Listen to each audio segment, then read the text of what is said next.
नरेंद्र मोदी जी की कल रैली हुई है, उनका प्रोग्राम था, तो उनकी वजह से कल परसों गड्ढे जो आंधी बता रहे हैं, मैं तो उसे तूफान बता रहा हूँ, जहाँ किसी पार्टी का बस्ता भी नहीं बिछेगा। उन्हें शर्म आना चाहिए। और जब पूरे देश नमस्कार, नेशनल इंडिया न्यूज़ देख रहे हैं आप। मैं हूं आपके साथ आकिल रजा।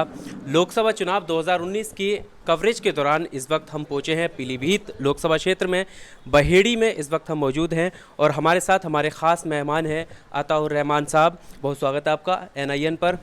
और इनके बारे में अगर पॉलिटिकल करियर की बात करें तो सपा सरकार में मंत्री भी रह चुके हैं।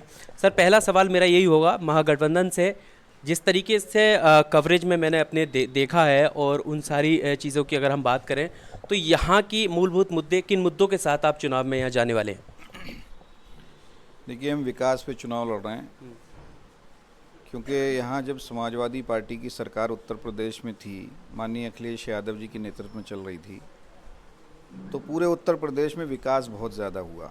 हमारे बहेड़ी क्षेत्र में भी बहेड़ी से Bareilly 4 lane, mega food park, degree college, कई इंटर कॉलेज और बहुत से काम हुए। रोड्स हो, चाहे जहानाबाद रोड हो, चाहे शीशगढ़ रोड हो, चाहे शेरगढ़ रोड, सब चौड़े रोड बन गए। तो बहुत विकास हुए थे। और विकास पे ही माननीय अखिलेश यादव जी और बहन जी और राष्ट्रीय लोक दल का जो गठबंधन बना है, जनता पूरा मन बना चुकी है कि गठबंधन के प्रत्याशी को जिताएंगे। अखिलेश सरकार के बाद जैसे ही योगी सरकार आई, उन्होंने कहा कि सड़कों में गड्ढे तक नहीं भरे गए और गड्ढे भरने की उन्होंने बात कही। क्या कहना चाहेंगे? उनकी सरकार में एक भी गड्ढा नहीं भरा। और परसों बहन मायावती जी और अखिलेश यादव जी की देवचरा में रैली थी, और उससे थोड़ा पहले अलापुर में नरेंद्र मोदी जी की कल रैली हुई है। तो परसों जब हम लोग जा रहे थे तो नरेंद्र मोदी जी देश के प्रधानमंत्री हैं, उनका प्रोग्राम था, तो उनकी वजह से कल परसों गड्ढे भरे जा रहे थे। अच्छा, कांग्रेस ने भी अपने मैनिफेस्टो में किसानों को पैसा देने की बात की है। उधर मोदी सरकार ने पिछले ही दिनों बिल पास करके 6-6 हज़ार या जितने भी उन्होंने किसानों को पैसा देने की बात की है और कुछ के अकाउंट में आ भी गए हैं। गठबंधन के तौर पर अगर देखा जाए तो किसानों को लेकर क्या मुहिम है? देखिए, किसानों की पार्टी ही समाजवादी पार्टी कही जाती है। माननीय मुलायम सिंह यादव जी किसानों के मसीहा, उनसे पहले चौधरी चरण सिंह जी, और अब माननीय अखिलेश यादव जी। किसान दुर्घटना बीमा योजना उत्तर प्रदेश में समाजवादी पार्टी ने सरकार ने चलाई कि किसी भी किसान की डेथ अगर किसी भी तरह से हो जाती है तो उसको किसान दुर्घटना बीमा योजना के नाम पर 5 लाख रुपए मिलते थे। और किसानों की उपज का दाम भी खूब मिला और किसानों के गन्ने का भुगतान भी टाइम से हुआ। लेकिन इस सरकार में किसानों के गन्ने का भुगतान नहीं हो पा रहा है। ये सरकार बिल्कुल झूठी है। इन्होंने जो अब तक मैनिफेस्टो इन्होंने उत्तर प्रदेश की सरकार का जारी किया था, केंद्र सरकार का जारी करा था, एक भी काम उसमें पूरा नहीं हुआ है। इन्होंने कहा था कि हम गन्ने का भुगतान हर हालत में 14 दिन में दिलवा देंगे, और नहीं हुआ तो उस फैक्ट्री मालिक के खिलाफ मुकदमा लिखवा कर उसको जेल में भेज देंगे। लेकिन यहीं बहेड़ी की चीनी मिल है, 3-3 महीने 4-4 महीने का पेमेंट है, 250 करोड़ रुपए आज भी इस चीनी मिल पे किसानों का बकाया है। तो जो काम भी किए हैं समाजवादी पार्टी की सरकार ने किए हैं। माननीय अखिलेश यादव जी ने 50-50 हज़ार रुपये के किसानों के कर्जे माफ़ किए थे और किसानों के हक में बहुत काम किए हैं। अच्छा, गठबंधन की अगर बात करें तो एक आंधी के तौर पर देखा जा रहा है, ये माना जा रहा है, और अलग अलग प्रत्याशी जो भी गठबंधन से हैं वो आंधी बता रहे हैं। तो धरातल पर ये कितना कामयाब हो सकता है जब RLD, BSP और सपा मिले हैं? क्या लगता है? जो आंधी बता रहे हैं, मैं तो उसे तूफान बता रहा हूँ।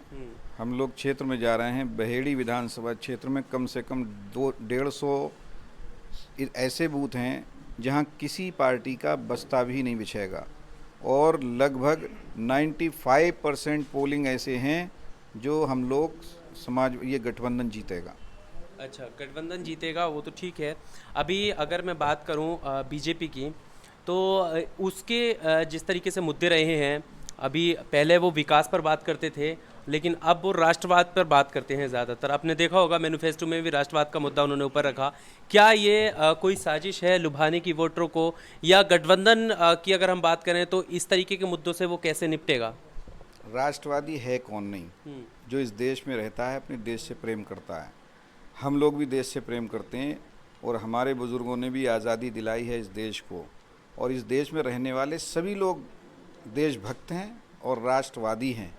लेकिन ये लोग जो अपने मैनिफेस्टो में या कहते हैं राष्ट्रवाद के नाम पे चुनाव लड़ रहे हैं, ये फर्जी राष्ट्रवादी हैं।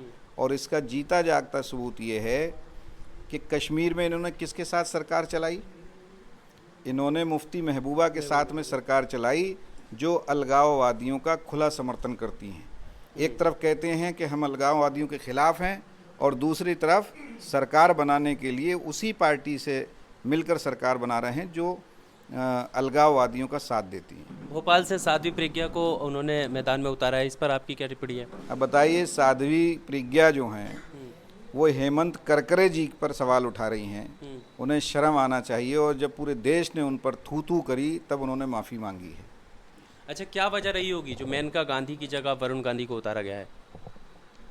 माँ फेल हो जाती है तो बेटा आ जाता है, बेटा फेल होता है तो माँ आ जाती है। लेकिन इस बार जनता ने कह दिया कि माँ तो अपने आप छोड़ के भाग गई, और वरुण गांधी को क्षेत्र की जनता छोड़ के यहाँ से भगा देगी दिल्ली। अच्छा, आखिरी सवाल मेरा यही होगा कि यहाँ की जनता के लिए गठबंधन का प्रत्याशी अगर जीतकर संसद पहुँचता है तो उनके मेन मुद्दे क्या होंगे, किस पर वो बात करेंगे यहाँ की जनता के लिए?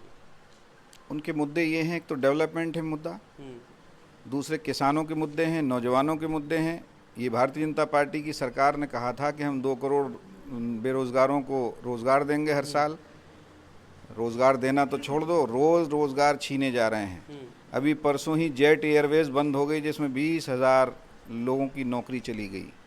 रोज़ नौकरी छीनी जा रही है, एक रोज़गार इन्होंने नहीं दिया। उसके लिए काम करेंगे। गठबंधन की सरकार अगर दिल्ली में बनी तो रोज़गार भी दिए जाएंगे, किसानों के सवाल पर भी उनके लिए काम किया जाएगा। आज देश में किसान आत्महत्याएं कर रहे हैं, हज़ारों किसानों की आत्महत्याएं अब तक हो चुकी हैं। तो उनके लिए इन्होंने कहा था कि हम स्वामीनाथन रिपोर्ट लागू करेंगे किसानों के लिए, लेकिन लागू नहीं की। ये तो झूठे लोग हैं, कहते कुछ हैं करते कुछ हैं। अब फिर मैनिफेस्टो जारी कर रहे हैं, फिर से पब्लिक को बेवकूफ़ बनाने की कोशिश कर रहे हैं।